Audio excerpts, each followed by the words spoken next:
Well, greetings. I don't know if you can hear me. Welcome to the pre-show. My camera is showing kind of funny here. Not sure it's not showing up. Can you hear me? Can you hear the audio? Because I am not seeing video. This is why we do a pre-show to a certain extent. Hear you 5x5. This is Chuck. Hey, Chuck. I have no video on my end, so showing that I'm broadcasting any video. So I'm going to stop the mic and the cam for a second.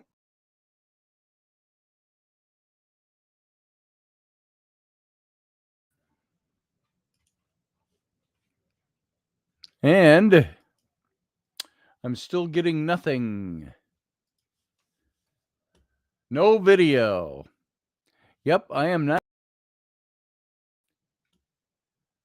For some reason, I'm not seeing video. But you are hearing my audio. That's good. Yes, I'm really naked. Men my age do that every now and then. Let's see if I can figure out why this is not doing. Maybe I have to exit and come back in. So everybody stand by. We'll give this a shot. So we still got about 1 minute and 20 seconds before we have to be on. So I'll be right back. Hang on.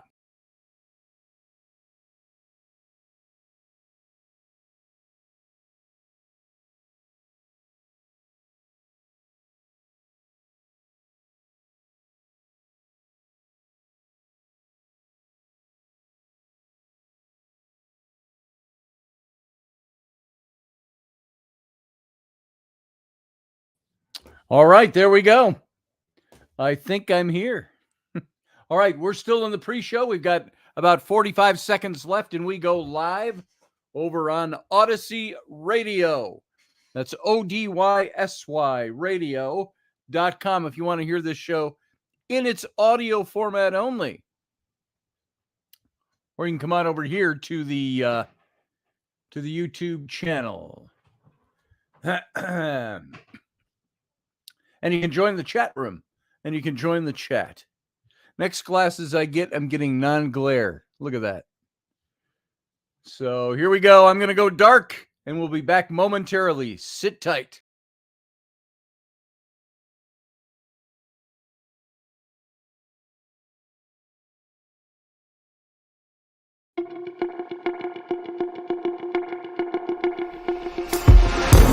The Intrepid Radio Program with Scotty Roberts. Intelligent Talk.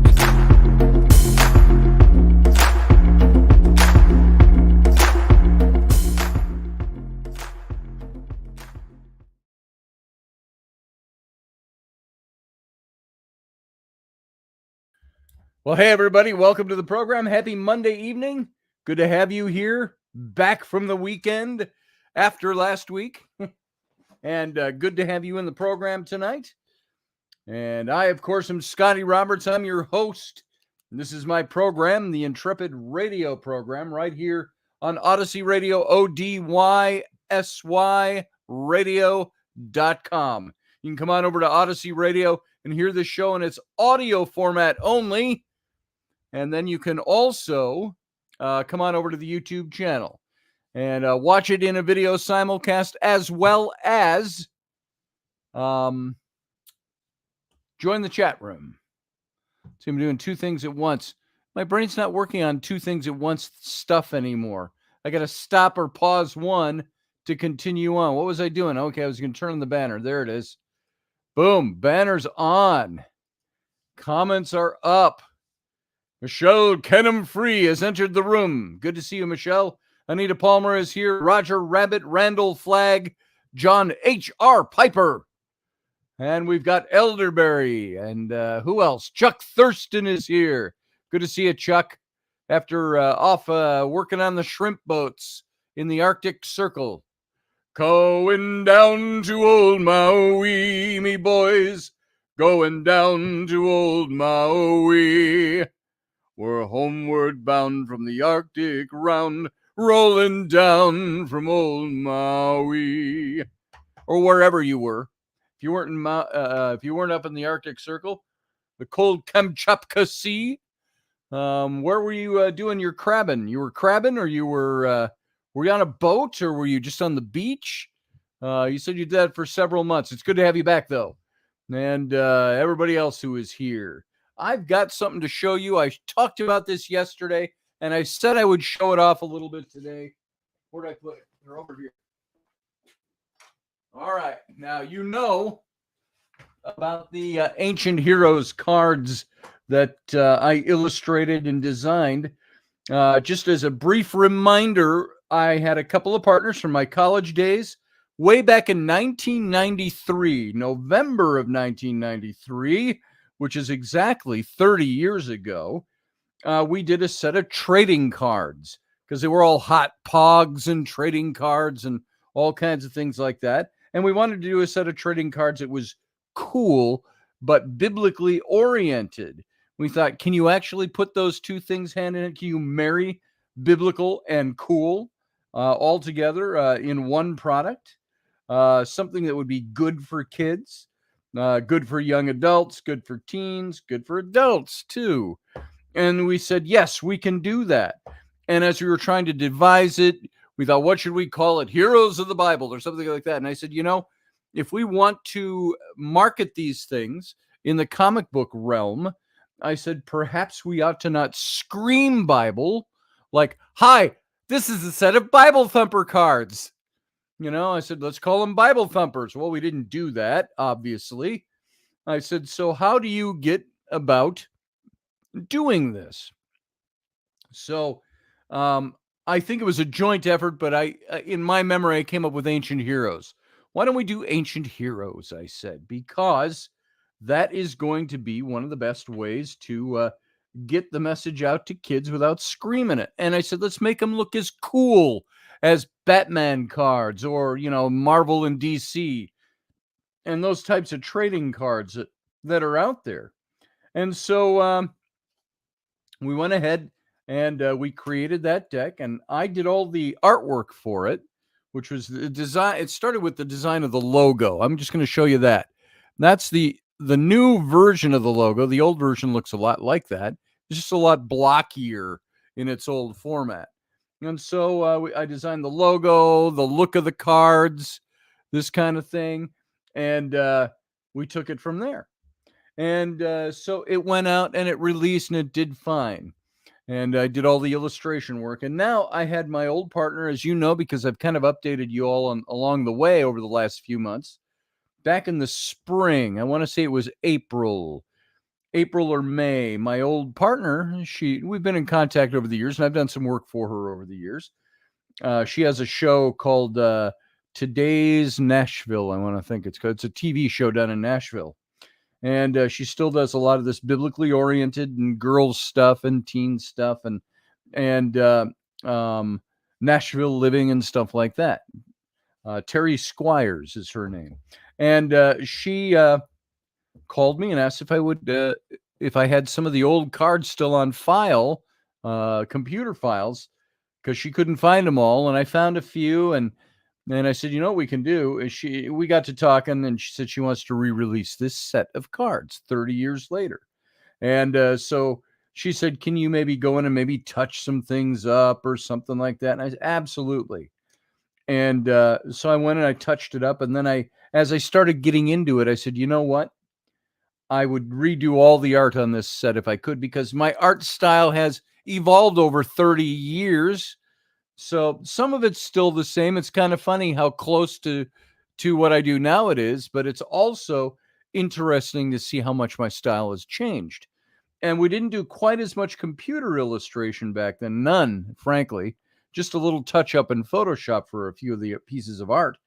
And so what I did was I took the old artwork and I totally redesigned it, reimagined it, re-engineered it. And I took the old illustrations and where I had a lot of backgrounds, like this card. Here's where's a good one to show you.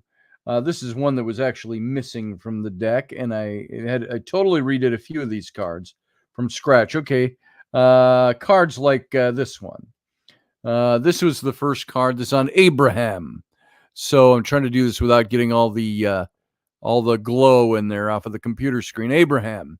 Now that had a background in it that I needed to touch up a little bit, and I touched up the lighting and the color and all that. And then the back sides of these have the stories about what's going on the card.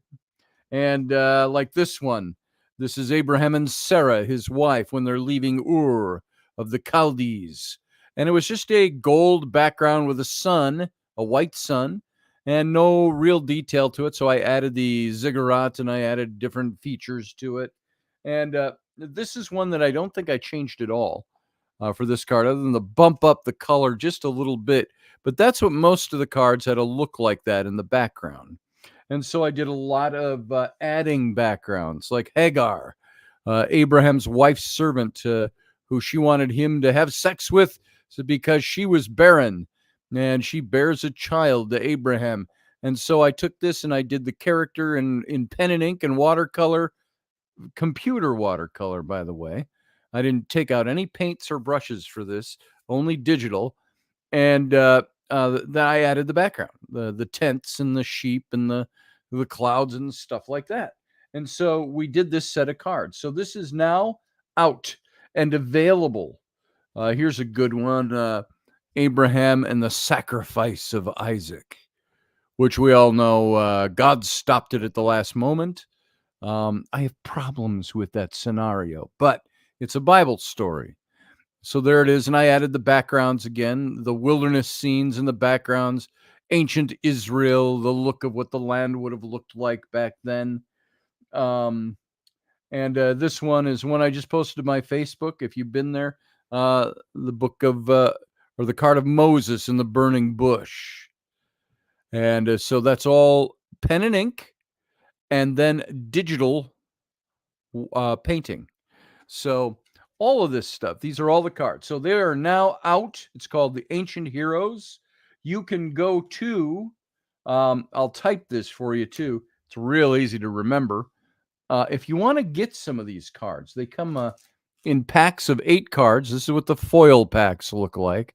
I cracked all the ones she sent me open to create a whole deck here. So you get a foil pack like that. It's got 8 cards in it.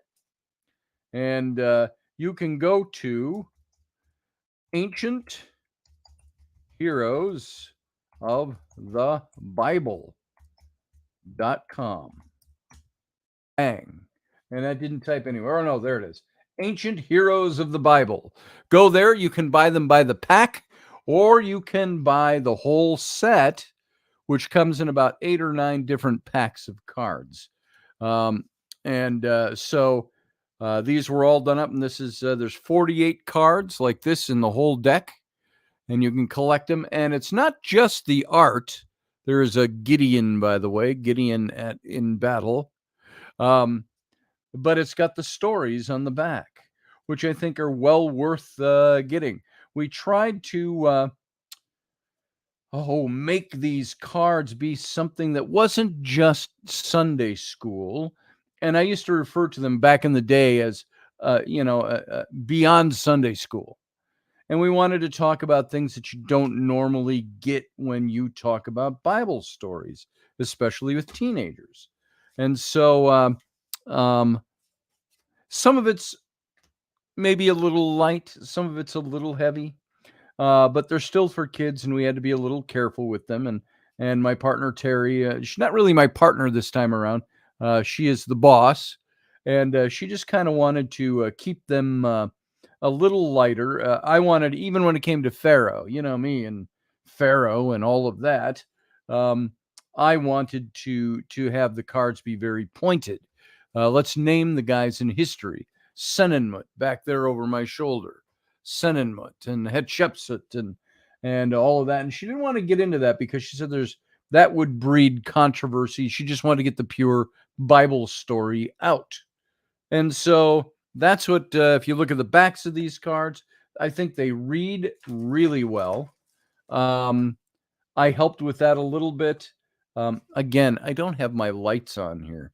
So it's, I'm missing a light. I must have unplugged it or turned it off somewhere along the way. So let's see if this helps. Nope. Nope. Nope. It's unplugged. No, it isn't. It's on. It's just turned the wrong way. Hold on. All right. There we go. Now we got a little bit of light. I'll read one of these cards for you. Where is the card? I just had Hagar. Hagar, this one. Remember, she is the, there, now the light's reflecting in that. She was the servant of Sarah. And when Abraham was told by God that he would father a great nation from his wife Sarah, Sarah's like pushing 100 years old, and so was Abraham, and she laughed about it, but she thought that it's not going to happen. And so she gave her servant, who was an Egyptian girl, to her husband and said, have sex with her. But of course, that created a whole world of problems, as you can only imagine. So this card of Hagar, she's impregnated by Abram. And this is what the card says. This gives you a taste for what the cards, how the cards read. Years of childlessness frustrated Sarah. Had God forgotten his promise to her husband? Here, I got to turn this a little bit so I can read it better with the light.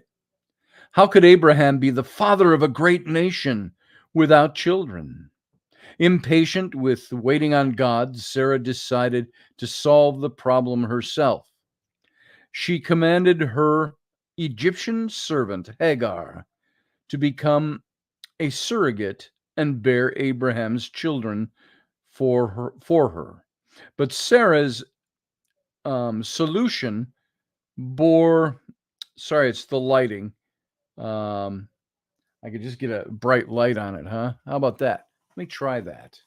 So I want to read that, at least this one card to you, and then we're going to move on into our topic for tonight. But let's see. Getting there. Boom. All right, there we go. Now I got light. All right. So this card goes on. Impatient with waiting on God, Sarah decided to solve the problem herself. She commanded her Egyptian servant, Hagar, to become a surrogate and bear Abraham's children for her. But Sarah's solution bore bitter fruit. After Hagar became pregnant with Abraham's child, she grew. She grew contemptuous of Sarah. Imagine that. And began to despise her. At least that's what Sarah believed, knowing that she bore Abraham's child in her womb. Because of this, Sarah jealously mistreated Hagar. Hagar fled into the desert in fear of Sarah, but an angel appeared to her. Return to Abraham, the angel commanded. You will have a son, name him Ishmael. The name means God hears. Hagar returned, but her relationship with Sarah deteriorated. 14 years later, Sarah finally bore a son to Abraham and joined him and named him Isaac. And at a celebration feast years later, Ishmael teased his half-brother. Infuriated, Sarah demanded that Abraham abandon Hagar and Ishmael. Although it greatly distressed him, Abraham did as Sarah demanded, leaving Hagar and her son alone in the desert. Hagar cried when they ran out of water, fearing Ishmael's death, but an angel appeared miraculously providing water. God heard, and Ishmael lived to become a leader of nations. So and then there's a couple of questions on each card. Who should we rely on when we become impatient? And I give some scriptures. And how do Hagar and Ishmael provide an example of man's failed attempts to save himself? And some scripture to look at. So that's how these cards read. And that's what they're all about, really. It's creating good art. I think good biblical art, more modern. Sorry about the reflection there of the light ring. More modern, and then of course on the backside the stories. And so I wanted to let you know about that. Go to ancientheroesofthebible.com and you can buy these by the pack. Comes 8 cards per pack, or you can get all 48 cards by ordering the whole set.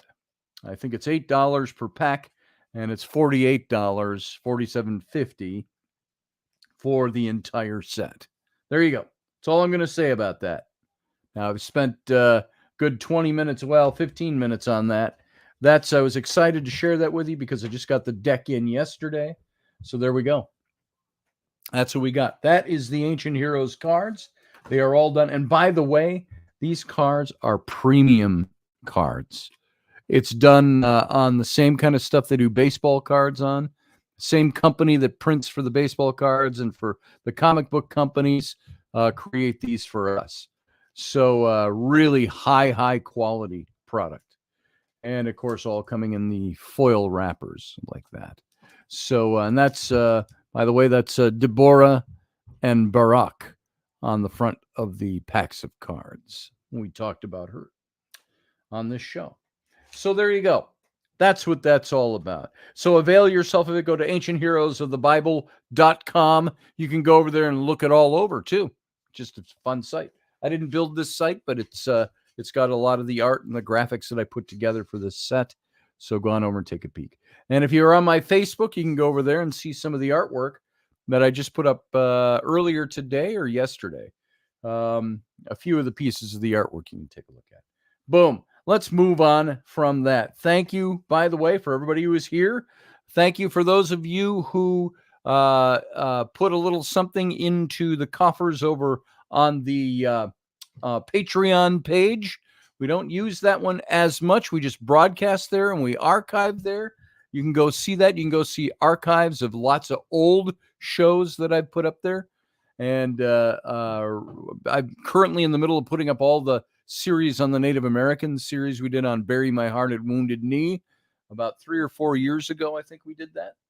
And so you can go over and rewatch those shows. You can leave comments, but you can't interact with the chat room over there. But you can view them there.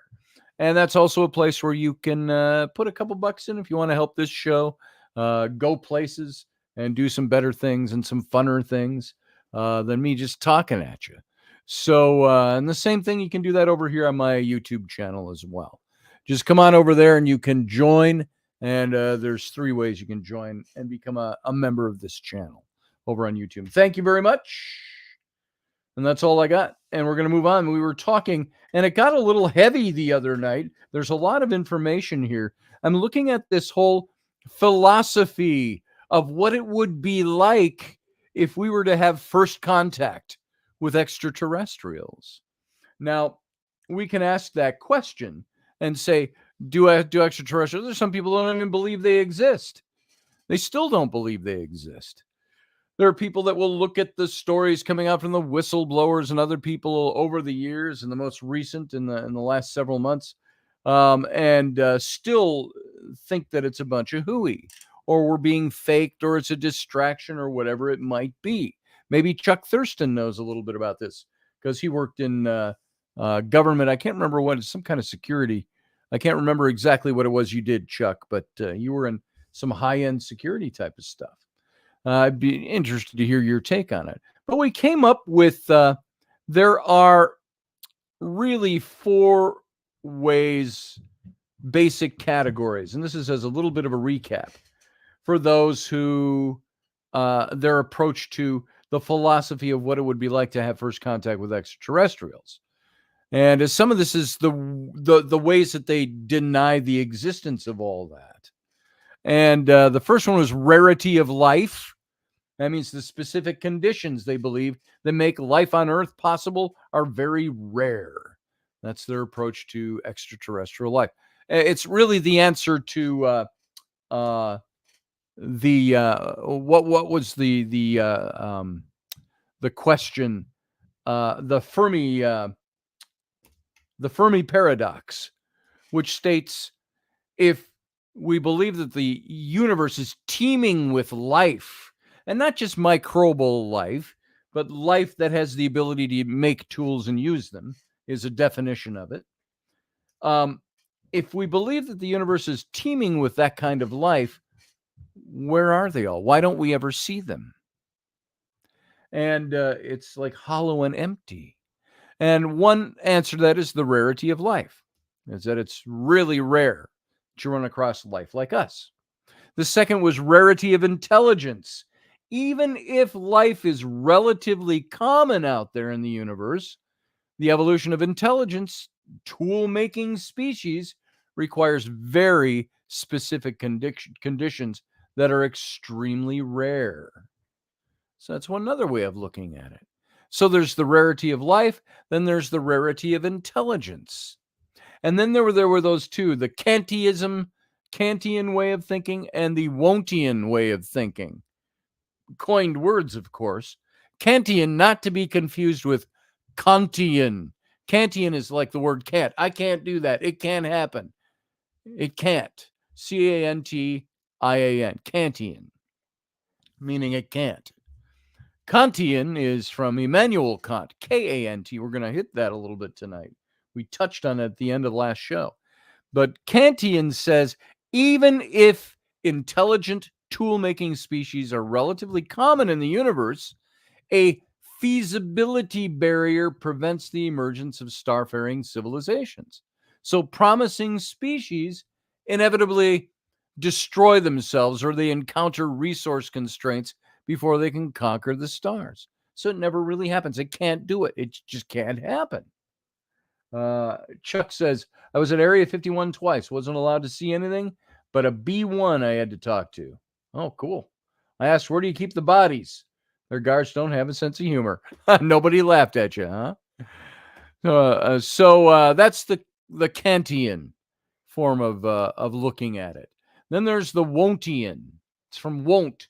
Even if intelligence and intelligent tool-making species are relatively common out there, a motivational barrier. It was a feasibility barrier with the Kantians. This is a motivational barrier. Prevents the emergence of starfaring civilizations. Every intelligent species who could conquer the stars chooses not to. So there's the can't, and then there's the won't. And they just won't do it. And so what is it really? And we're starting to break that down a little bit and examine it. And that's where we ended last show. And we talked about Kant's critical philosophy, is human autonomy. He argues that the human understanding is the source of the general laws of nature that structure all our experience, and that human reason gives itself the moral law, which is our basis for belief in God, our belief in freedom, our belief in immortality, and so on, and a moral code. All of those come from Kant's, what Kant describes as critical philosophy. And his ethics were organized around the notion of this categorical imperative, which is a universal ethic, an ethical principle, stating that one should always respect the humanity in others, and that one should only act in accordance with rules that could hold for everyone. So the idea with this is that we say, well, how do we know extraterrestrials out there would abide by the same moral code as humans? Well, there's this idea that there's a philosophy that it's critical philosophy. Now, it's to humans that Kant was writing that, but I think we extrapolate that, and you're going to see how we do that, because we were just starting to hit on that as we were going here. Let's see. Where is my window? That's not it. Hold on. I'm in the wrong window. Let's get there. So I was going to talk a little bit tonight about how Donald Trump reacted to the trial today. We'll do that another day. I've just had that just happened to pop up in front of me because I was thinking about that. I was reading about it earlier. But so these Wontonians, when I talked about the Wontonians, they need this universal motivation, and they have this universal motivation that is not specific to species or individuals. And this is where this normative non-naturalism, I called it, normative non-naturalism. This is where this comes in. Armed with non-naturalism, Wontians can argue as follows. Objective values are built into the fabric of the universe. The discovery of those values is essential if one is to understand the universe sufficiently well enough to manipulate it successfully on a large and lasting scale. And that discovery transforms any rational being's motivations. And so aliens that are smart enough to conquer the stars will inevitably abandon their previous plans and follow those universal values. So, and this is one solution to the Fermi Paradox. And this is the Kantian Wontianism.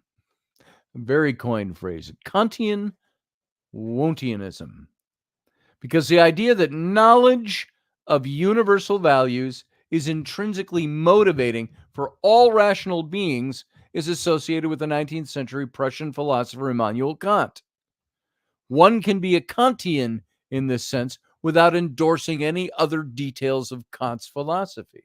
So, in particular, Kant himself was not a normative non-naturalist, although it's very controversial that this strange view might be our best solution in the Fermi Paradox, especially if we discover life elsewhere. So, the Wontians need normative facts that reliably motivate all suitably intelligent beings, wherever their biological species may reside. This would be the thing like when you would watch Star Trek, shows like that would say, all species in the universe evolved similarly at their own rates, but with the same outcomes. And so this rules out our normative naturalism, where normative facts are reducible to natural facts. And human ethics is derived from our specific evolved human nature. Now, alien species might have very different natures, and therefore their moral facts would be quite different from ours. Wontians cannot limit their ontology to natural facts. They need non-natural normative facts that transcend biological differences. So those facts, non-normative facts, have to be able to transcend species.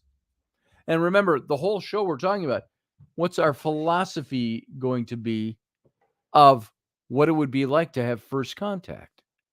This is the what are we going to be dealing with when this happens? And so Wontians can't limit their ontology to natural facts. They need non-natural normative facts that transcend biological differences. And in the contemporary intellectual landscape, this is controversial, but it's not absurd. Trust me. So while naturalism is the dominant worldview in analytic philosophy, non-naturalism is becoming increasingly philosophically respectable. What can I do for you? I'm doing a radio show. Can't get off early. Early enough. Why? Because I need you to draw lips on something. You need me to draw lips on something? You came to tell me that while I'm doing a live radio broadcast. Yeah. To hundreds of thousands of listeners. Okay. I'll come and see. If you're still awake when I'm done, I'll come and see you. Otherwise, we'll do it in the morning. When are you going to be done? Another hour at least. So it's already 9:30 at night. It's already past your bedtime. Nar. Past your bedtime. Nar. Where's Mom?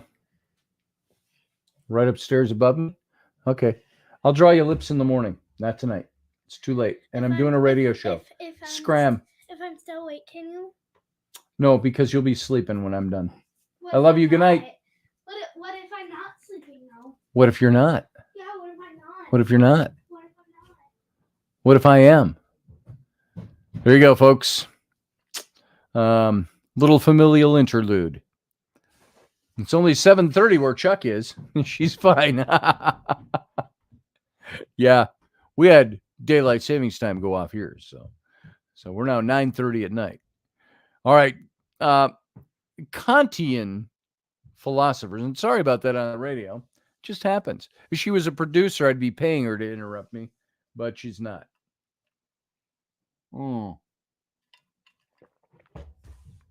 That is good cold water. Kantian philosophers. They claim, not the Kantians, the Kantians, Immanuel Kant, they claim only that the motivations of rational agents should converge insofar as they behave rationally. They admit that actual agents invariably fall short. Wondtians must therefore go beyond Kant and argue that beyond a certain threshold of knowledge or understanding, all rational agents reliably will behave rationally. This is where it almost ties into what we were talking about animals. They have souls or spirits, but do they have rationale? But this might seem simply absurd because human motivations obviously do not converge. And beings no more sophisticated than ourselves, armed with current technologies such as radio waves or nuclear weapons, surely could attract the attention of very distant observers. And doesn't our own existence refute the Kantian Wondtian claim that all beings who could become visible will reliably respond to non-natural normative facts? Look at the war in Israel as a good example. We look at some of the people over there, and they are different than we are. Hamas. They're made up, some of these radicals are made up of different things than we're made up of. But maybe you boil off all the trappings, and there's just as radical idiots over here, too, in our culture. But cultures we're seeing on our own planet are so vastly different. And sometimes it's not just a difference in culture or cultural education. It's a difference in contextual understanding. You just say you want to look at some of these guys over there, and I want to take, not literally, but you want to look at guys that are in Hamas and Hezbollah and some of these other groups like that. You want to slap them up a little bit. They need a little bitch slapping, and they need to be told, hey, look, you know what? And see, my reaction to them is say they need bitch slapping. They need a good talking to. They need a good lashing. But you want to ask them, what are you thinking? What are you thinking? Do you not grasp that what you're doing is wrong?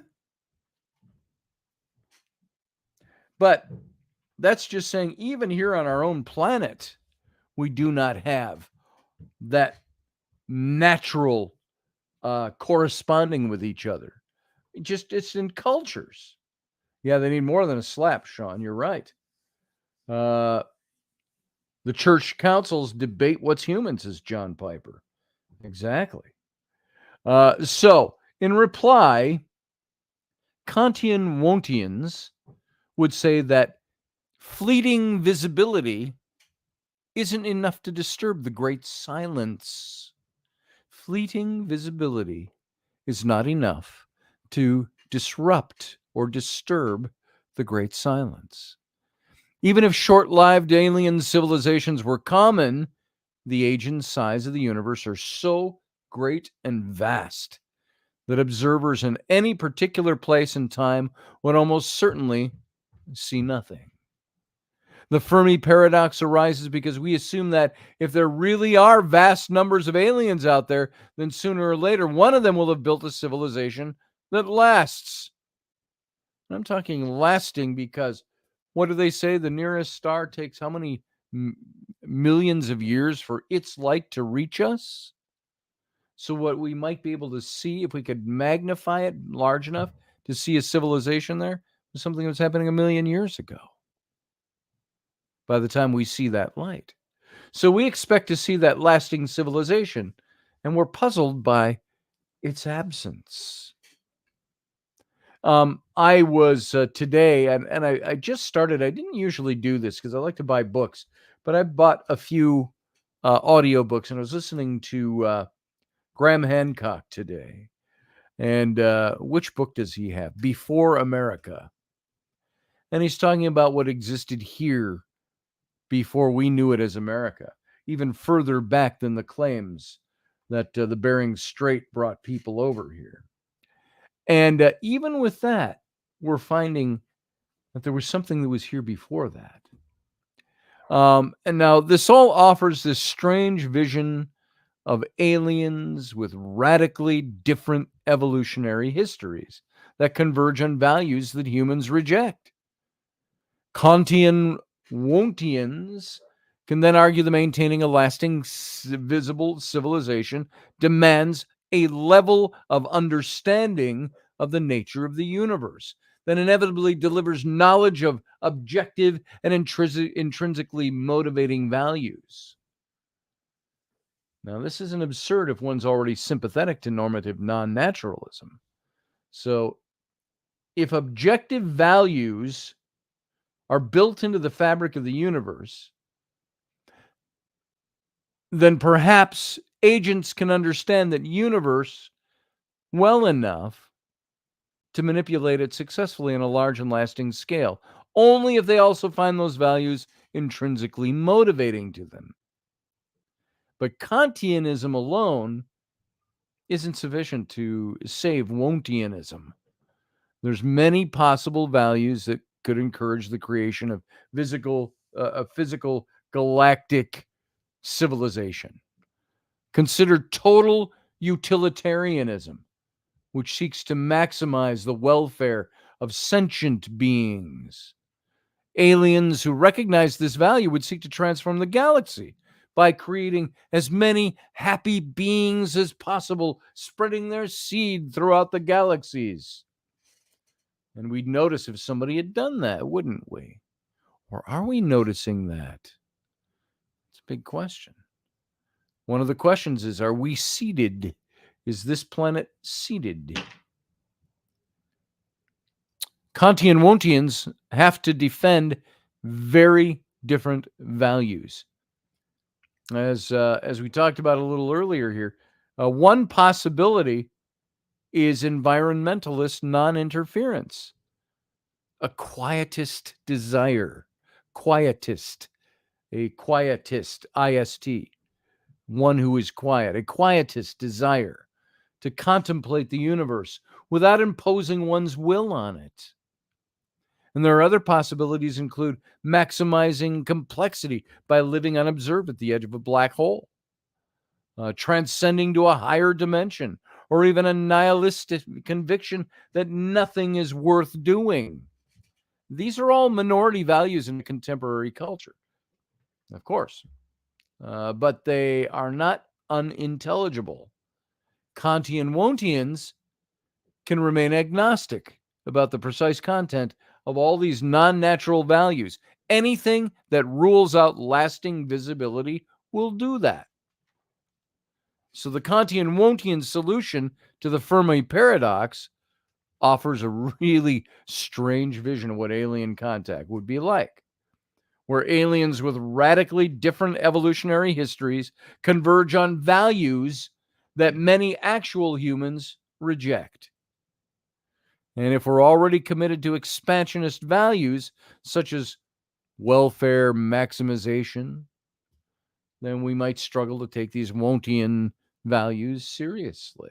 So if there is so much disparity between what we might believe in American Western culture versus third world culture on the other side of the planet, if there is such great disparity between those, we look at, again, I use the example of Hamas, of radical Islamists, those that are willing to kill the people around them to try to start a war and then propagandize that it wasn't them doing it, but the other guys who were the bad guys, and that they needed killing because of years of oppression for a land that they never owned.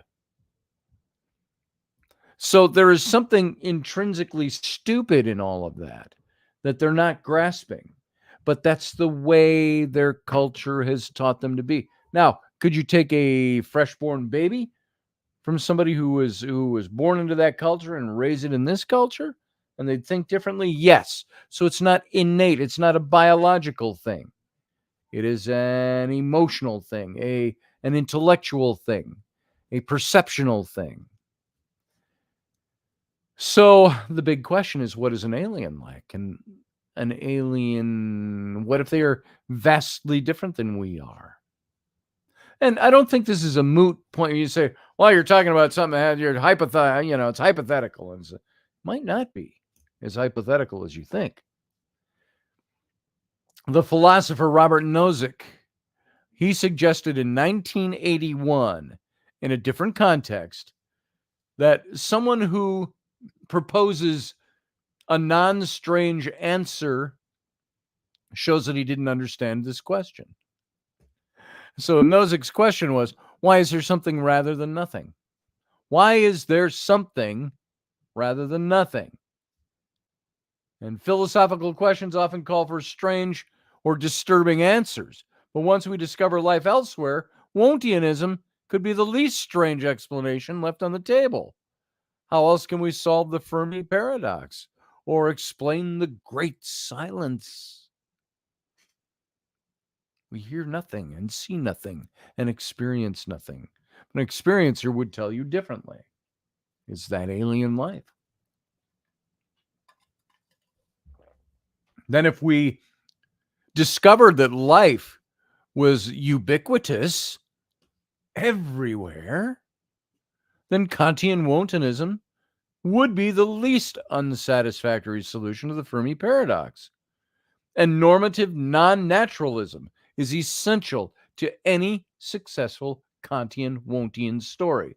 Once we grant these conclusions, it then follows, folks, that the discovery of independently originating life supports normative non-naturalism.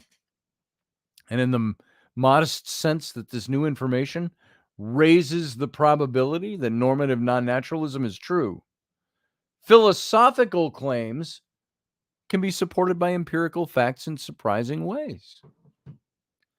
Chuck Thurston says, now there's a question. First contact, depending on who they contact with. Even thinking, even response.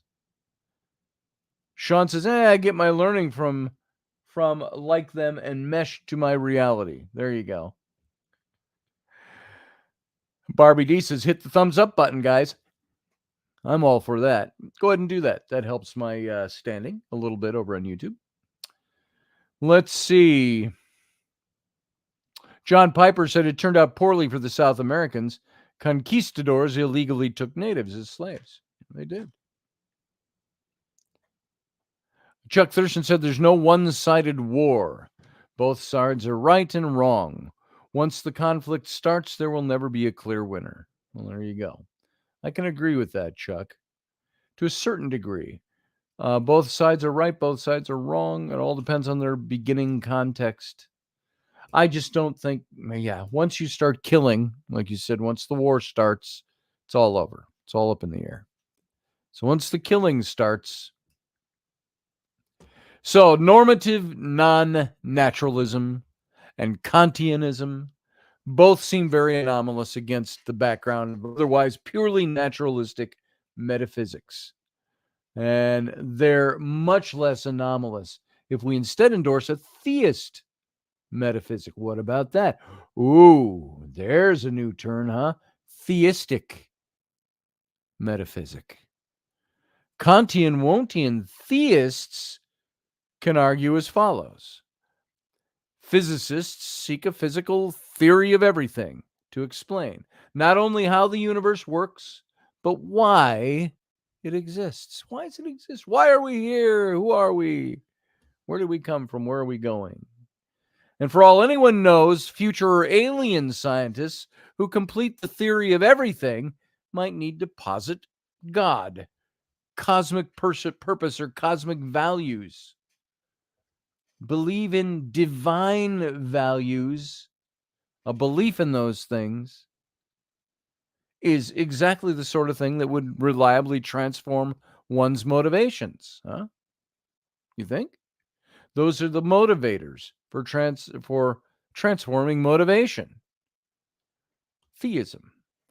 Aliens who discover why the universe exists will abandon their previous inclinations and embrace the purposes of God. Now, theism and Kantian non-naturalism are mutually supportive of each other.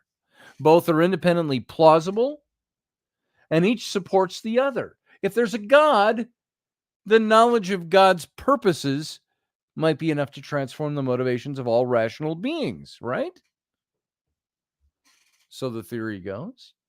Conversely, many arguments for the existence of God implicitly rely on evaluative claims that cannot be reduced to natural facts without this particular universe. For instance, many theists argue that we must posit a creator God because the existence of this universe cries out for explanation. This argument is much more compelling if theists can argue that. Out of all the possible universes, this one is strikingly valuable. If there's nothing independently special about this universe, then why not accept its existence as merely a cosmic brute fact? But comparing the value of possible universes makes sense only if we presume non-natural values that transcend those physical universes. You could put it more simply and go, if before there was something, all there was nothing, what in that nothing made the nothing something? The Big Bang. That was something. Nothing became something with the Big Bang. But did the Big Bang come out of nothing? What in the nothing created the Big Bang? Oh, there was God. But was God part of the nothing? Was God created at the Big Bang? Did the Big Bang ever even really happen the way we think it did, or we're told it happened? Nothing became something out of nothing. Or is God outside the nothing that came before the something? I've said many times, maybe the universe is contained within the universe and dimensions, all contained within something like a snow globe that you shake and watch the snow on your desk. That's what God has on his desk. Oh, here's the universe. There's something out of nothing. A theme of contemporary philosophy of religion is that our universe is religiously ambiguous. And by the way, we've only got about 4.5 minutes left, radio audience. It can reasonably be interpreted in radically different ways. Realist or idealist, naturalist or non-naturalist, theist or atheist.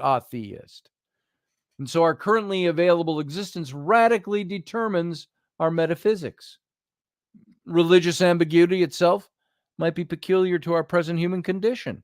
We inevitably and reasonably disagree, but perhaps everyone capable of establishing a galactic super civilization will agree that in our present state of religious ambiguity, we have absolutely no idea what they will agree about. So atheists take it for granted that spacefaring aliens will have outgrown religion. But the great silence points in another direction. Kantian Wontianism solutions work best if all sufficiently advanced aliens converge on a belief in God, or a God, a deity. Theism supports Kantianism. And by supporting Kantian Wontianism, the discovery that life is ubiquitous thus indirectly supports theism. What kind of theism? What sort of universe would a Kantian Wontian God create? Could the God of traditional theism create a universe where life was ubiquitous? Everywhere? It's a good question. Many theist religions stress the cosmic uniqueness of human beings, or even particular events in human history. And this suggests that theists must insist that we are alone in the universe on this planet. There is no one else. We have to insist that. But another perennial strand of theist thinking points in the opposite direction. If we're alone, then this can't be the best possible world. If humanity is valuable, then a possible world containing many other rational, God-loving species would be better. If life is good, won't God create a universe teeming with every possible kind of life? Leibniz thought so. I think that's how you pronounce his name. And he argued that this best of all possible worlds is infinitely filled with life. He supported this claim by citing the world of microscopic organisms revealed by recently discovered microscopes at his time. And if the universe, and we got to end with this, not quite yet, almost, if the universe teems with life, then there are other candidates for the cosmically decisive role previously held only by humans. We got a minute left and we got to exit from the radio. It's not fair to even start into the next section here. This goes on and on. There's so much material here. If life turns out to be ubiquitous, then theists must obviously reevaluate humanity's place in the divine plan. If there's life everywhere, we have to reevaluate. That's the philosophical reaction to first contact. Many theists throughout the centuries have been confident that this challenge can be met. And after all, theists already believe that God has infinite love for every individual creature and that this does nothing to diminish God's love for me. So why should it matter that God's love also extends to innumerably many alien individuals as well? Oh, and we got to end it there for the radio audience. Radio audience, thank you for being here. You can join us over in the Captain's Cabin over on my YouTube channel, youtube.com/Scotty Roberts. Everybody else sit tight. We'll be right back. Live long and prosper. Join us every weeknight at 9 p.m. Central Standard Time, 10 p.m. Eastern. The Intrepid Radio Program, a Scotty Roberts Productions broadcast.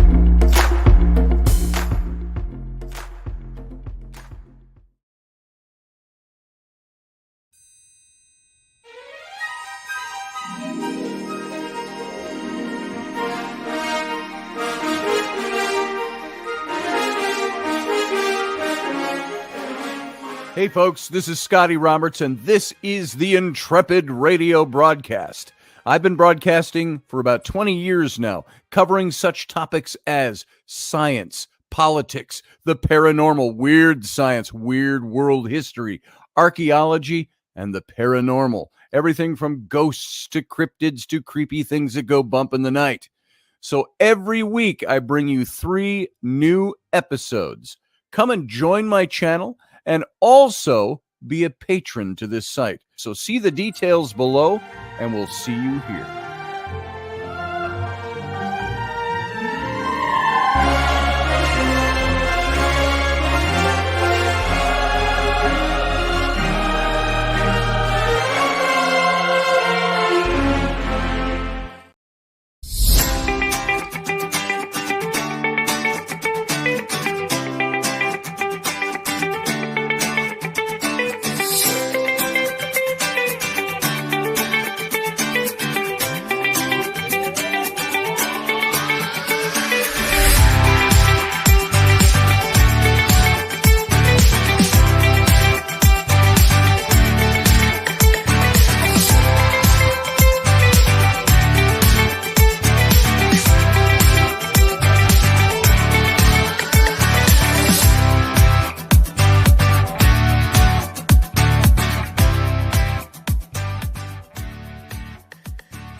Well, welcome to the Captain's Cabin, everyone.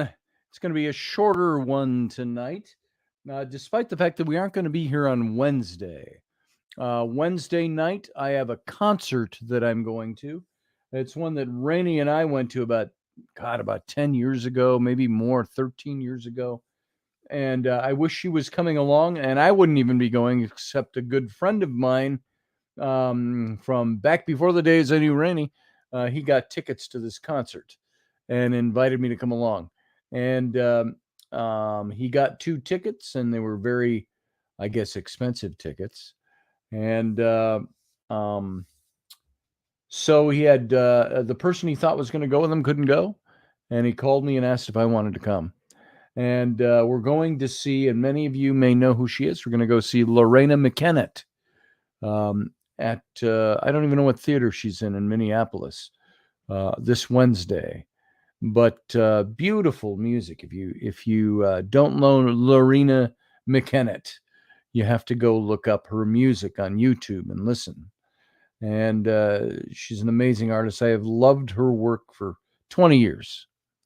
And it's going to feel funny going with my guy friend. Tim is a big man. He's 6'7", something like that, and big old Marine. And we've been friends for years. We were friends in the regiment and at festival and all that. And he's had some life stuff he's gone through. And he said, I got these tickets, brother. You want to come along? Sure. And I originally said yes because I thought he was offering me both the tickets. The thing didn't work out, and so I got these tickets. And I thought he was offering both, and I thought, I'm going to invite Rainey. Not invite her. I'm going to tell Rainey, we got tickets. We're going to go see. And I guess it's orchestra pit, second row type of thing, right up front. And then he said, the conversation didn't get awkward anywhere because he did say right away and corrected my perception that it was he and I going to go. And I thought, oh, I got to break it to Rainey. I asked her if she was okay if I went. She said it was all right. So there is that. Hey, we got Uncle John popped in. Let's bring in Uncle John. I see you out there. Boom. Hi. Uncle John. How you doing? How you doing tonight? I'm all right. What's going on? Oh, healing a little. Yeah. Folks, if you did not know, and I think I thought I announced it on the show, that after losing both his brothers in the last few months, now Mom passed away. Uncle Dave and Uncle John's mom passed away. It was Saturday morning, was it? Or Sunday morning? Friday morning. Friday morning. So it's you and your dad. And how's your dad doing?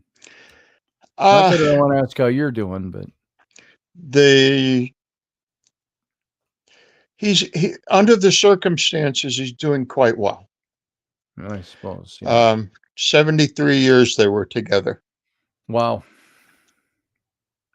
That's a big change right there. Yeah, it is. It is. So, how are you doing?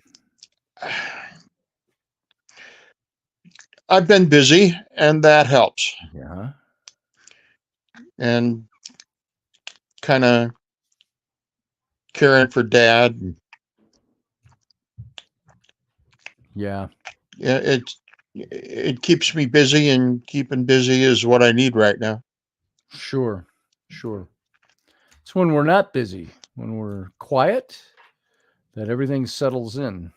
So, but you know how I feel, and I expressed it before, but I'm very sorry for you, John. And we're at that. I'm not far behind you. We're at that point in life where everybody around us, if we're not the ones that go first, everybody around us starts going, and it's tough.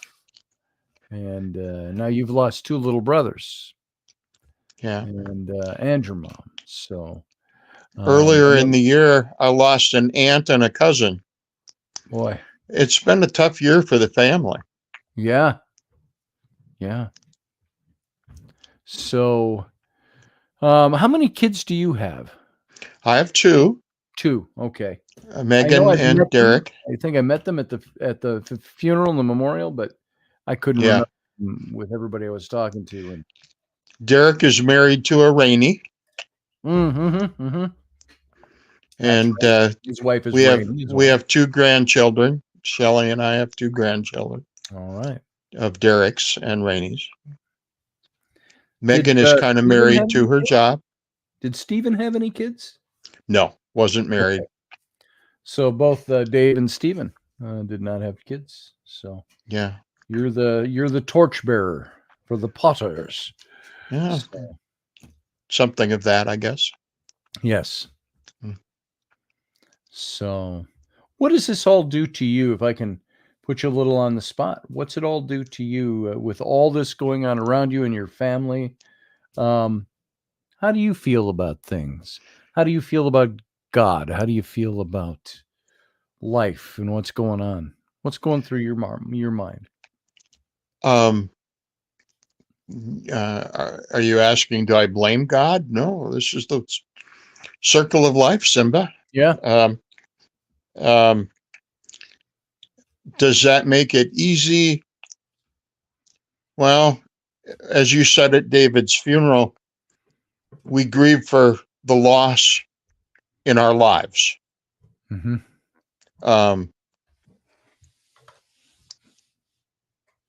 We don't grieve for Dave. I said we grieve for our loss of him.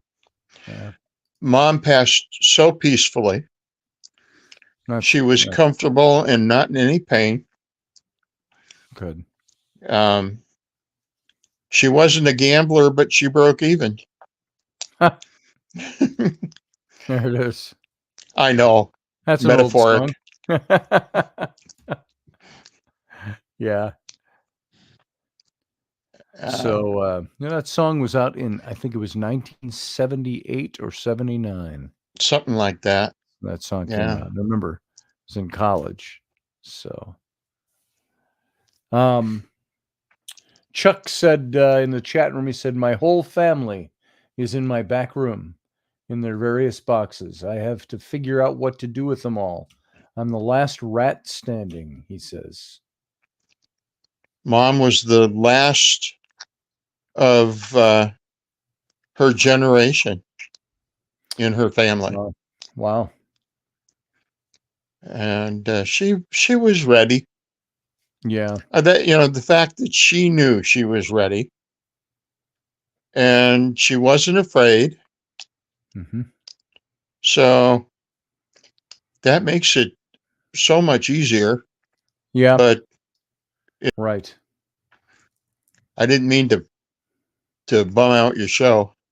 No. I didn't get that. I asked you. Yeah. So no, it's I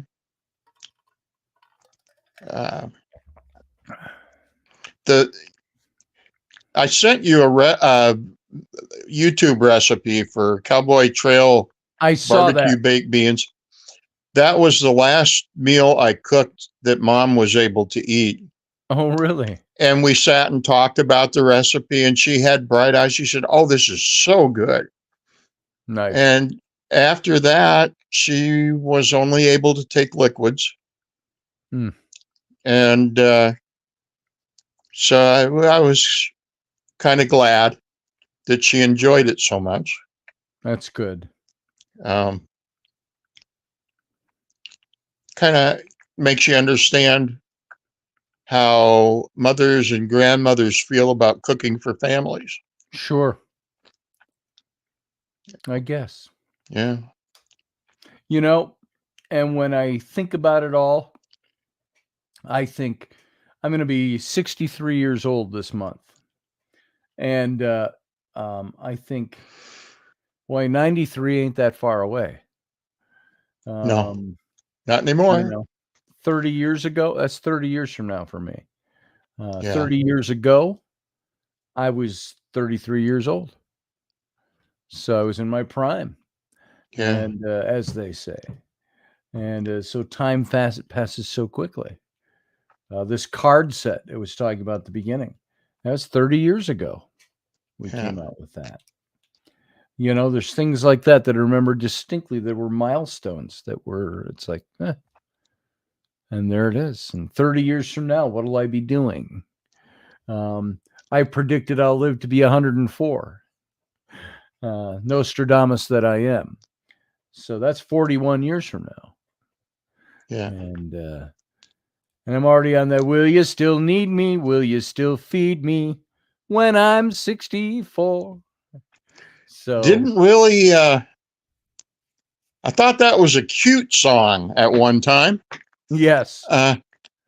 It's a sad now I'm song, going like, I got 4 years to go on 74. Yeah.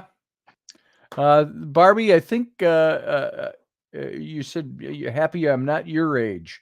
I don't know how old you are, and I'm not going to ask you because it's not polite. But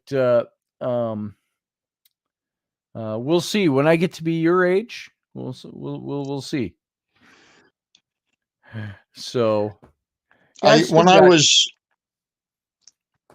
was in my teens, I worried about getting older. Yeah. Maybe I was worried about taking on responsibility. I don't know. But I worried about getting older.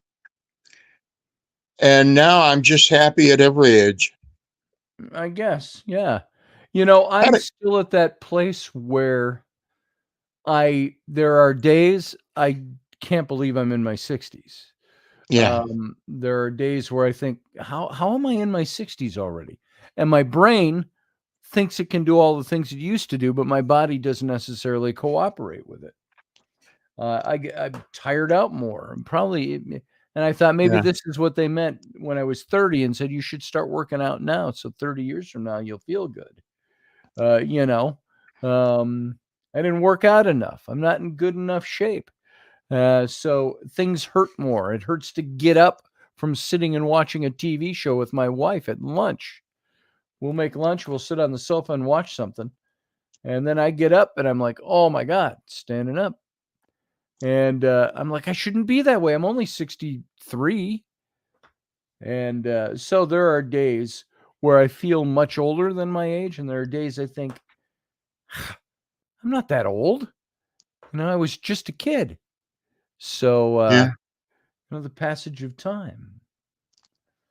I can become the Benjamin Button of YouTube, said Michelle Cannon Free. Yeah, that'd be kind of nice. Be kind of nice.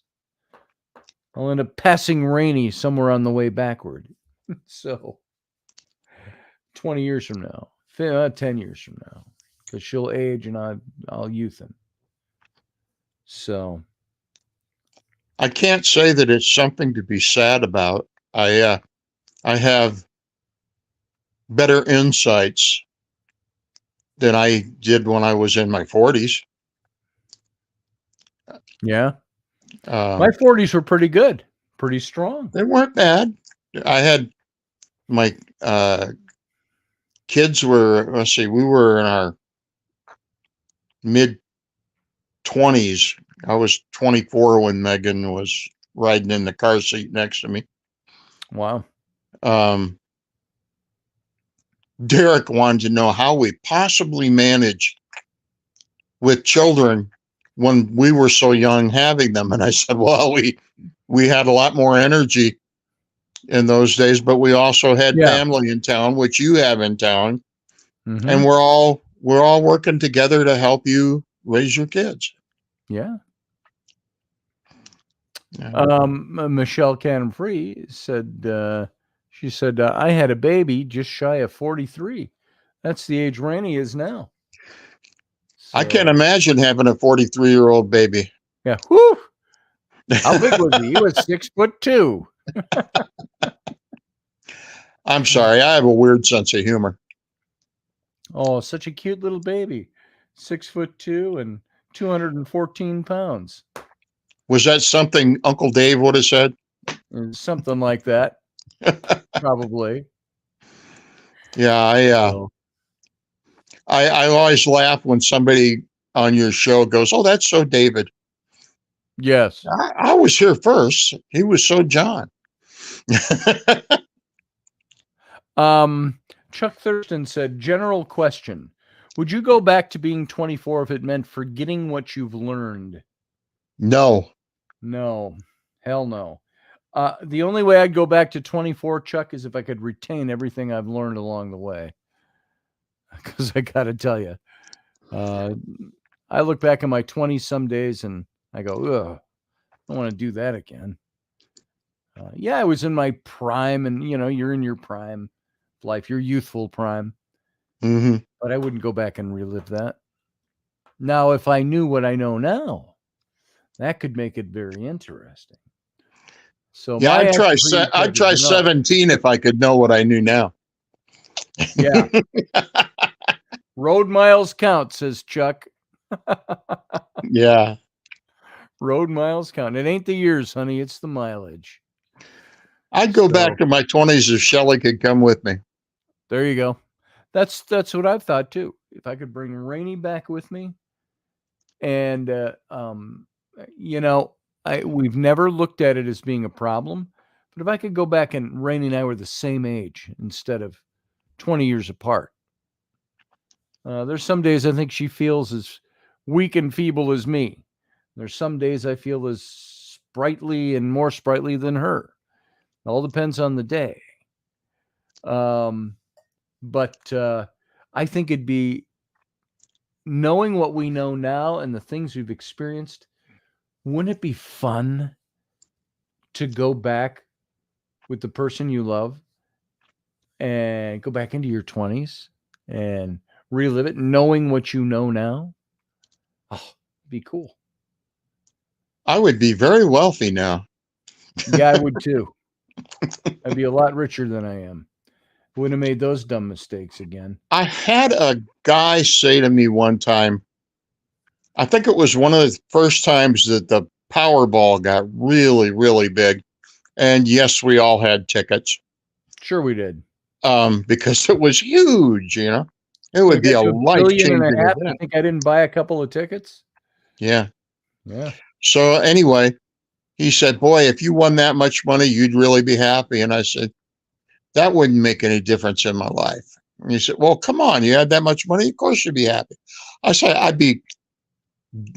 experience a level of joy because I won, but I'm happy now.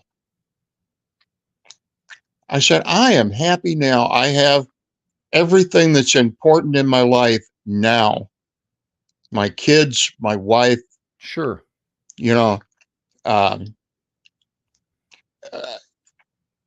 The things that truly matter, I already had.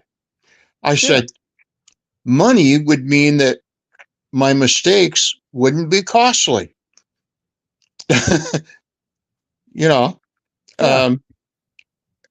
Life would be easier, but rich people commit suicide because they're going, isn't there something more?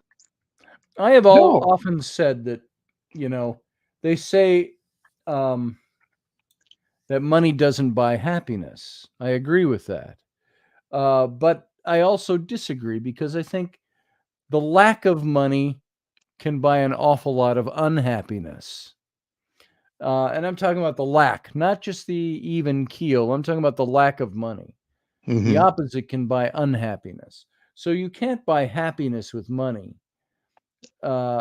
That's not true. You can't buy inner joy and inner peace and lasting joy and love and things like that.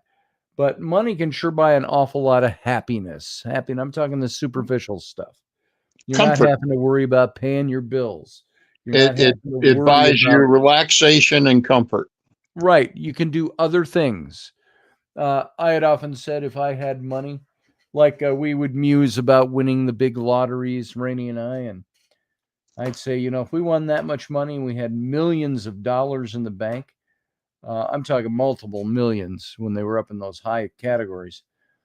I said, I'd start a couple of companies that I always wanted to do. I'd start the bookstore. I'd start the little restaurant, the little diner. I'd start a comic book company. Do things like that. I'd travel and I'd do other things. I'd illustrate. I'd paint. And Right now, for what it's worth, the world has a lack of Scotty Roberts paintings. You know why?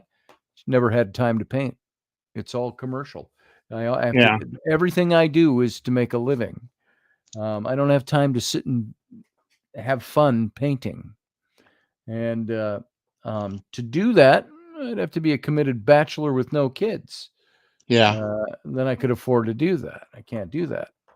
So that's something I'd change if I was a younger man. I'd find ways to do more of that.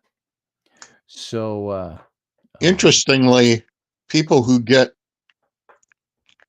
come from, I'm thinking of like actors, struggle so to get a shot, and all of a sudden they get big money and they don't know how to handle it, and they make bad decisions, investing wise, chemically, all kinds of bad decisions. In fact, David, having witnessed all this, having worked in Hollywood, planned that if he got his shot and got a couple of good movies under his belt, he was going to open a school for actors and craftsmen and people like that. But he was also going to have mandatory courses in money management, part of which was looking at the failures of people who became it people and then disappeared because they destroyed their lives. Yeah. He said, if we could do that, we would make a difference. Yes. There's a lot of dreams that never get fulfilled. Yeah. That is very true. I have dreams I haven't fulfilled. I've done a lot of shit. And I still have things I would have spent more time on doing, or other things that I'd like to do. Sure. But I think everybody has, this is a great topic of conversation because everybody thinks about it to one extent or another. Roger Rabbit says, before having a family, I was on my way to playing professional golf. After having a family, haven't golfed in 5 years. No way to dedicate the time needed to keep the skills up and advancing. Yeah, that's we make these choices that are good choices for us, Roger and everybody. And even though they're good choices, making that choice to go in that direction might knock off that direction. I can't do that one anymore because I'm doing this one. And so we sacrifice good things for good things.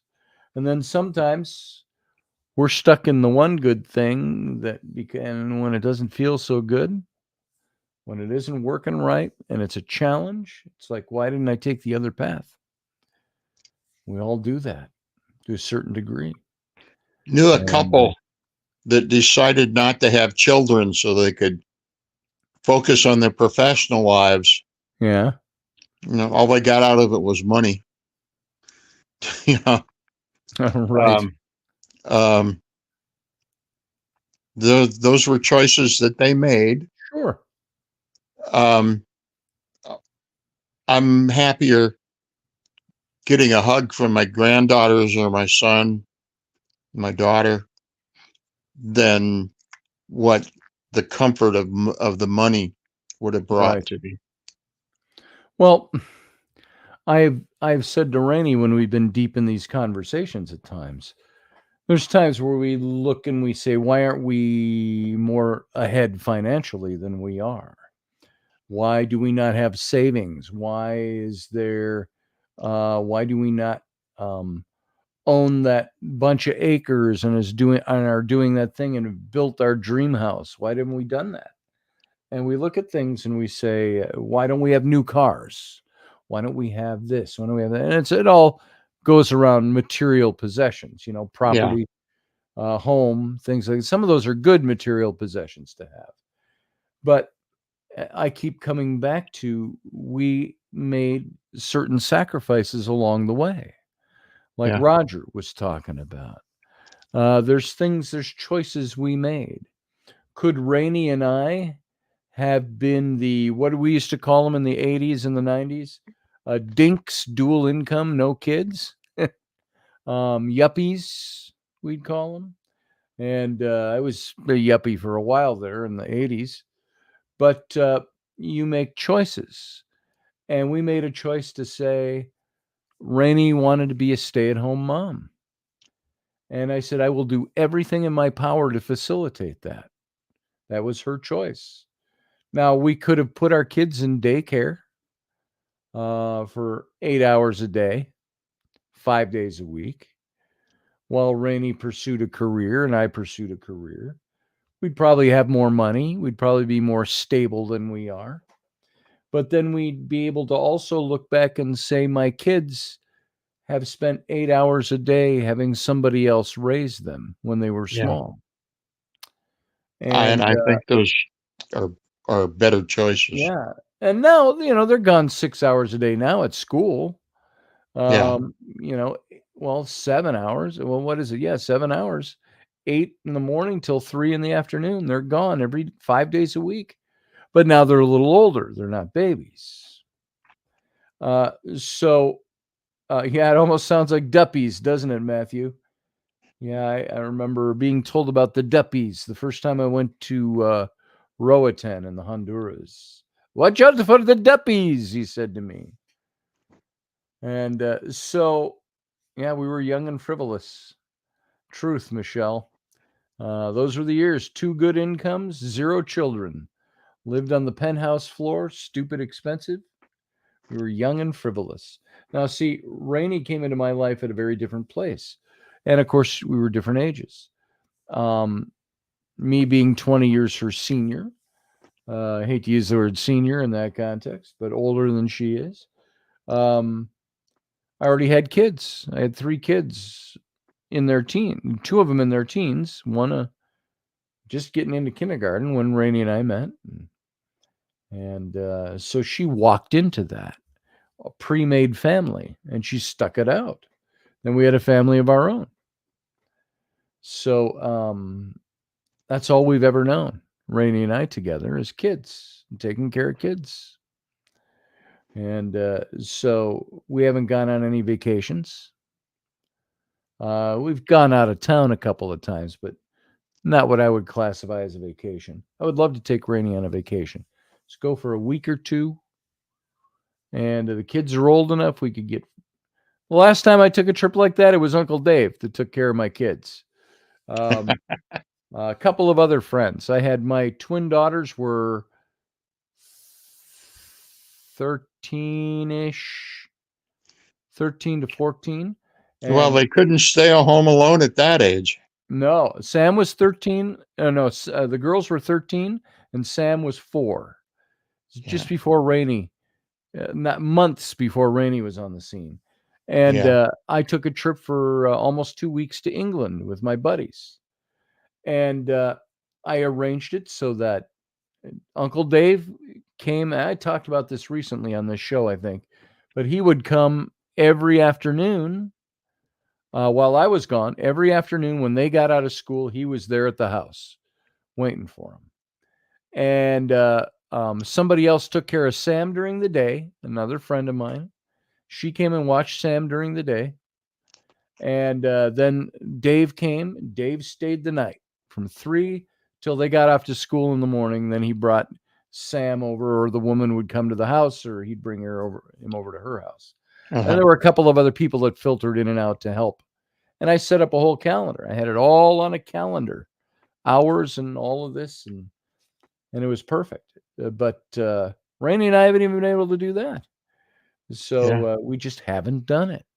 Life has been so busy in different ways. And on top of that, it feels like even though we have 2 people here with 3 kids, when I was a single dad with 3 kids, I had more money. It's weird.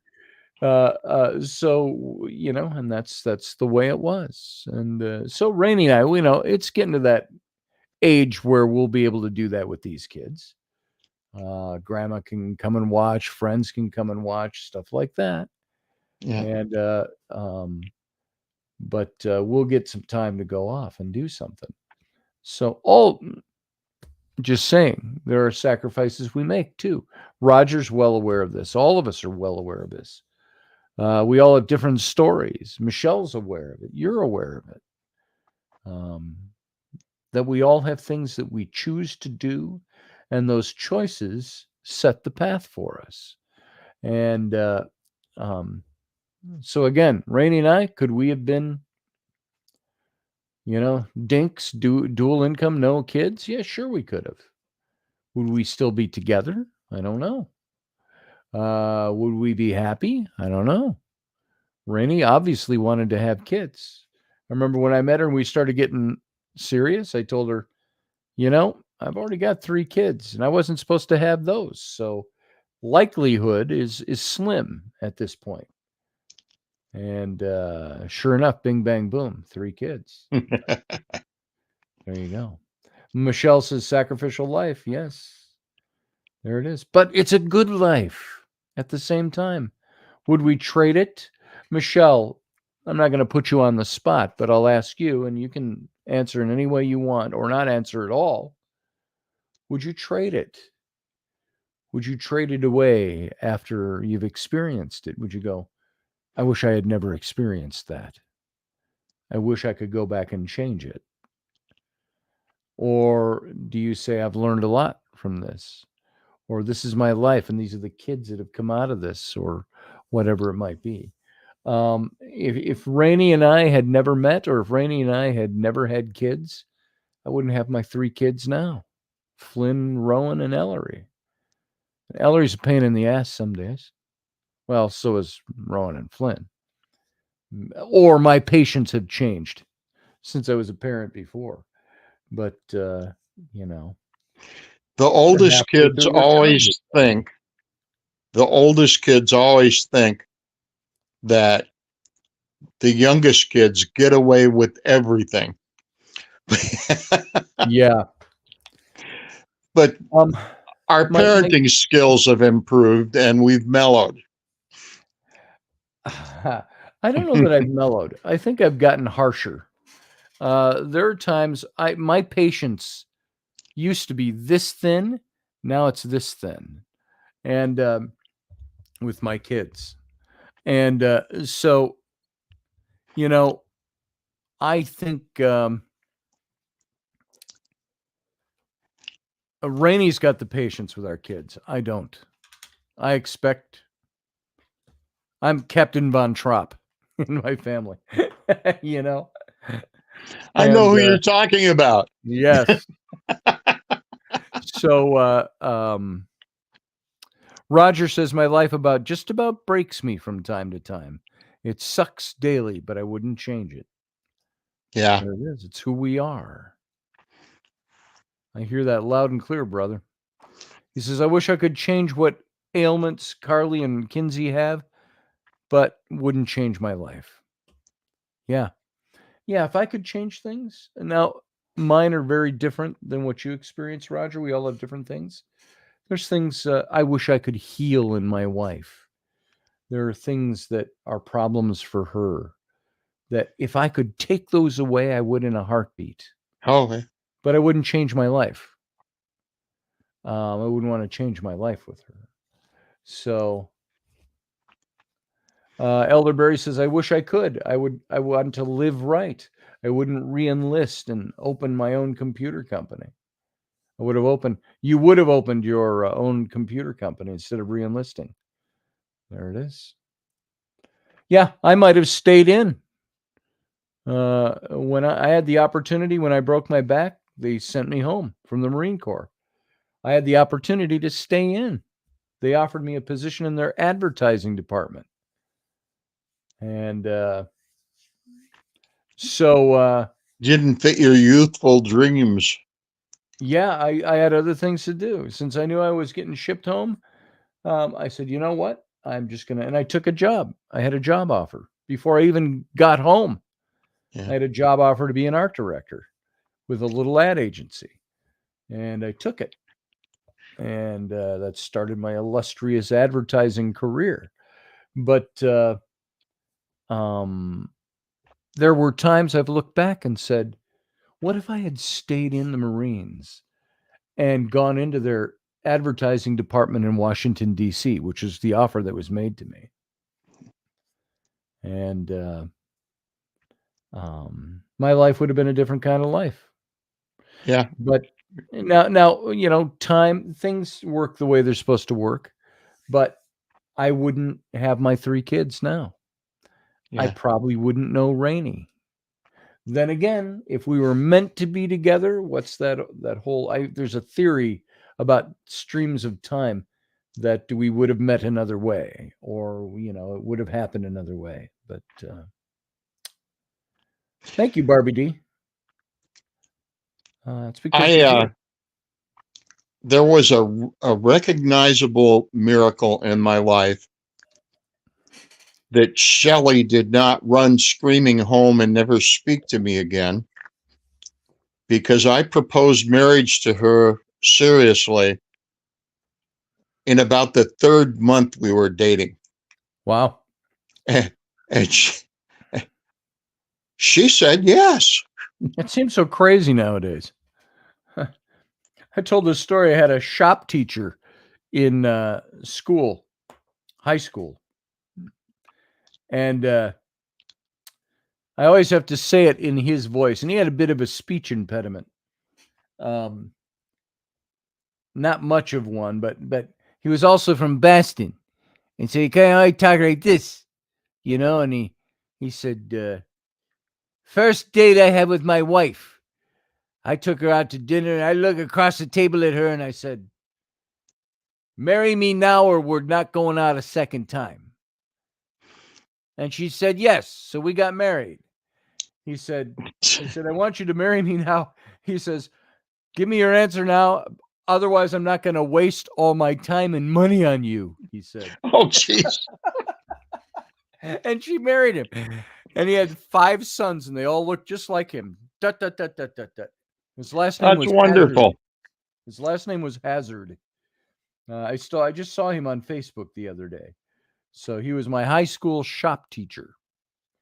But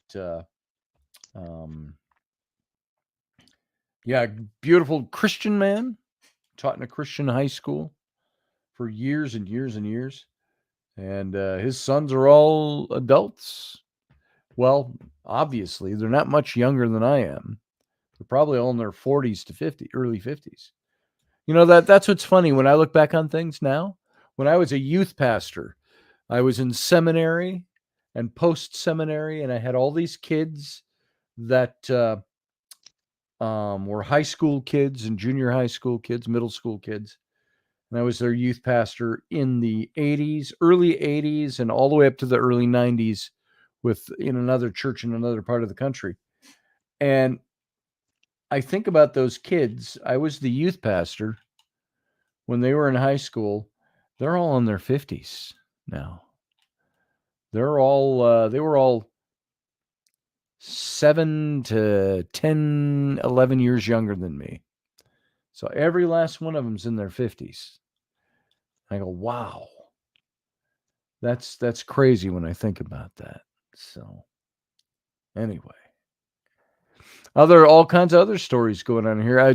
Jason says, he says, I know where my kids get all their stuff, points itself.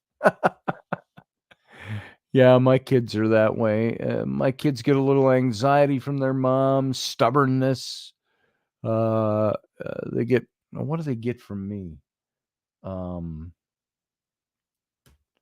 Bucking authority comes from me, I think, and a couple of my kids. Yeah. So, but what else are people saying here? I wish I could. I want to live right. Yeah. Oh, that was elderberry. We saw that one. What else we got? When we were having our kids, there were all these people getting named Buffy and Tiffany and cutesy names. Yeah. And I'm going, that is not the name of somebody who gets to be the head of a company. That's right. That's not the name of somebody who gets to elected office. That's right. I said, I'm not forcing these careers on my kids, right. but I'm not going to deny the access. Excuse me, I don't want to set them up for failure either, So we have a Derek and we have a Megan. They have very good, strong first names that would not shut doors on them. Yeah. I was very influential in naming all my kids. I didn't power that over my ex-wife and Rainey, but I made a case for names. Rainey and I spent a lot of time figuring out names for our kids, but my twins were they were Bryn, and I always wanted the middle name to go, not just be a forgotten name. I wanted it to flow in their name. So Bryn was Bryn Morgan Roberts. Morgan came from reading and stuff. Abby was Abigail Shaw Roberts. And then there was Sam. He was Samuel Joseph Roberts. Joseph is my dad's name. Yeah. And I said when I was a young kid, my teens, I said, my first son, if I ever have a son, I'm going to name him Samuel. And so I did. I named him Samuel Joseph. And then our three came along, and I wanted beautiful names for my kids with Rainey, but I wanted them to be adventurous. Flynn, you know where that one came from. Oh, yes. And so Flynn, I said, I'm not going to name him Errol. I said, but I wanted to name him Flynn because,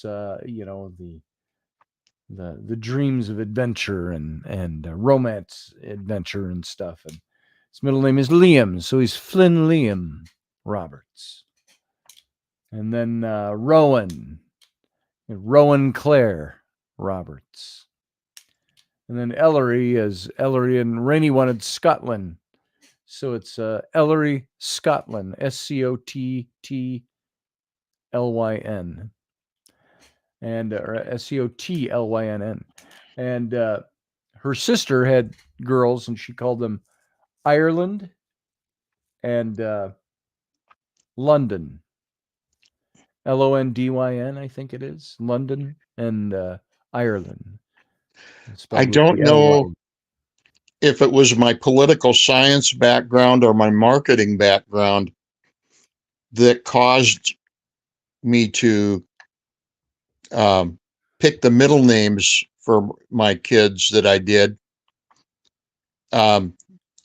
Pick is too strong. We discussed it and came to.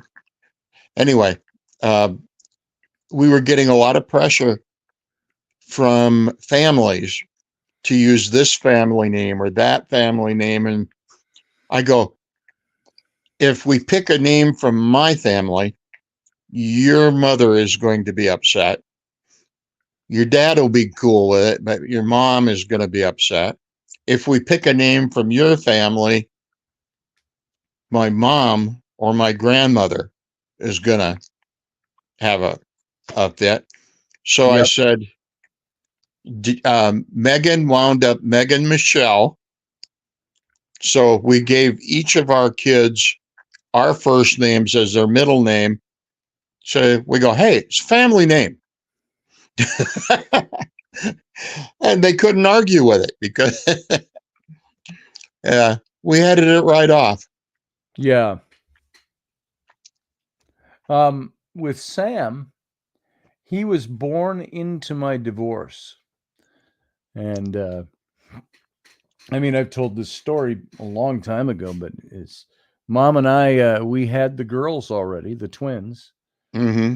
And I thought that was it because I wasn't supposed to be able to father children. And they put me on some meds, and sure enough, and we had the twins.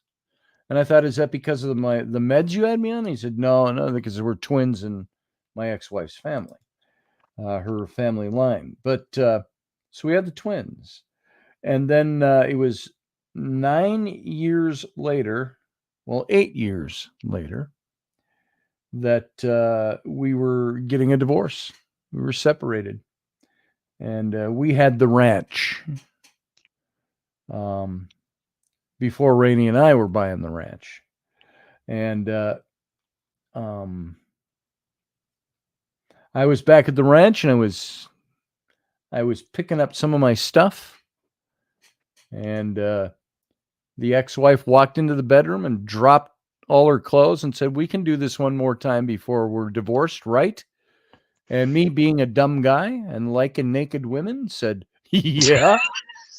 And and that's where Sam came from. And Sam, I mess with him all the time. We tell that story, and he's just like, I hate this story, but I love it when Dad tells it. And I said, "That's where you came from, son." And so he was born into the mess. And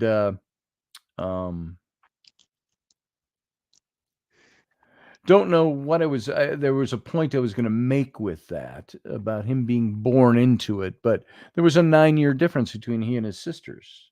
Yeah. And but he was my little boy at home. We were in the divorce. He was born. I ended up getting sole custody of him when he was a year old, and he came and lived with me. And probably he might have been a year and a half to 2 years old by the time he came to live with me full time, because the judge had said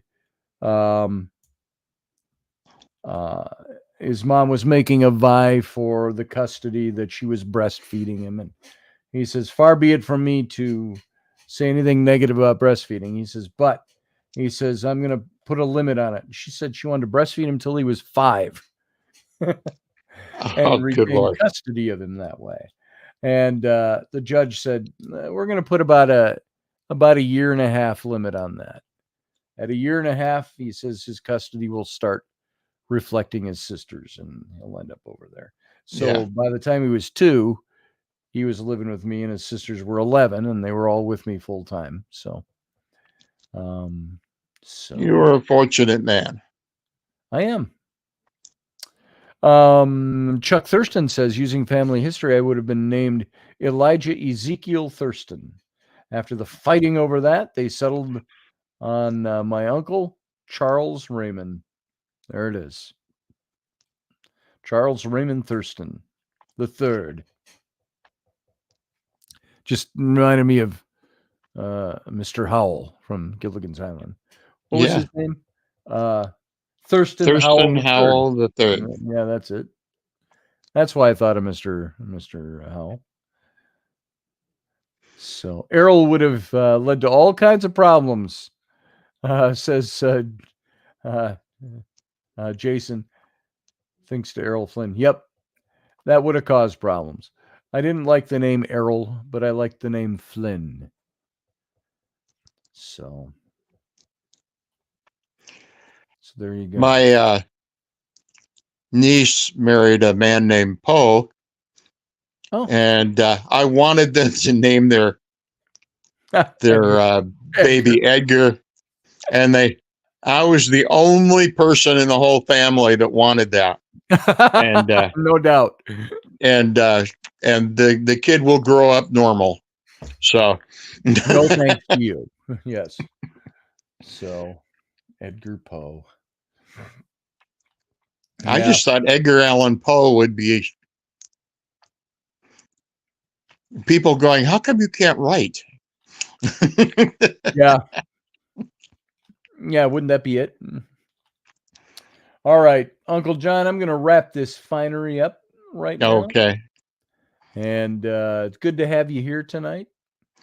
Well, it wasn't the what if we meet aliens conversation, but it was I think it was a good one. Well, yes, I thought it was too. Kind of morphed into something different than I planned. So a little familial, philosophy, which is okay. Is okay. And Elderberry, you might be right. He says, "I bet we're the last generation that knows who Errol Flynn is." Yeah, I think if you can get movie buffs that'll know him, but I think for the most part, it's like Humphrey Bogart. There's some kids now, and by kids, I mean they're kids in their 20s and going to 30 that don't really know some of these names anymore. Oh, no. Bogart, and you make a reference like that, and it's foreign to them. So, yeah. Well, all right, guys. Take it away, Chief. All right, Uncle John, you have a good night. I'll talk to you soon. All right, everybody else, want to thank you all for being here tonight. Let's get out of here. Remember, I will not be back on Wednesday because I will be gone at the Lorena McKennitt concert Wednesday night, and but I will be back on Friday. So all of you take care. You all have a good couple of days, and I will see you when I see you later this week. So live long and prosper.